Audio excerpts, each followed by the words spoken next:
funniest article. It was awesome, okay? It's from America Magazine. So, you know, America Magazine, that's what the Jesuits right there. And what they wanted to do, they wanted to do an article on the Groypers, right? They wanted to do an article with Nick Fuentes and say, you know, the church, we need to figure out what's going on. We need to stop the tide, blah, blah, blah, blah, blah.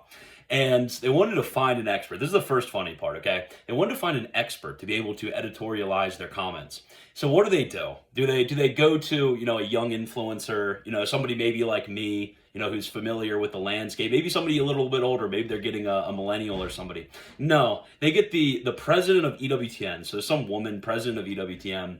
So EWTN, for those who don't know, the Elderly Women's Television Network, it's a Catholic broadcasting network whose average age is about 75.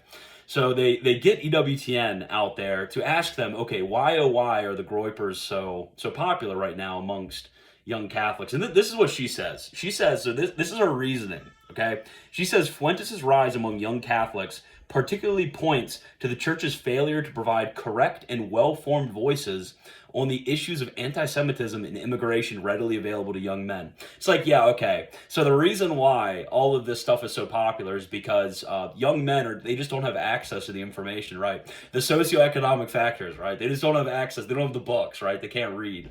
So they've never heard any Catholic voice talk about anti-Semitism or immigration. This is the reasoning for it. So then they ask her, they're like, okay, what are you guys at EWTN going to do about it? And obviously that's just like a sort of stupid question to begin with, because it's just clueless, right? Nobody under the age of 30 that I know watches EWTN. I think I probably watched EWTN like once for the coverage for the conclave, right? Nobody's watching EWTN.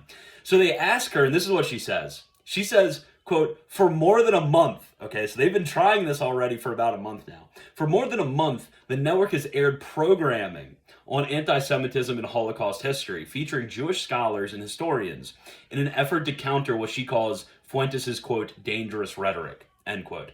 Okay, so what is EWTN doing to fix this? EWTN is putting programming on their show in hopes that the young Groypers will be watching all of these shows about Jewish history, and they'll be sending it to one another in their group chats or something, and all of a sudden everybody's going to say, wow, I guess Nick is really bad, you know. I watched this EWTN program on anti-Semitism and I figured it out. It just shows that these people are so clueless, right? They got no idea what's going on. It's really just shocking to me. They need to do better than this, okay?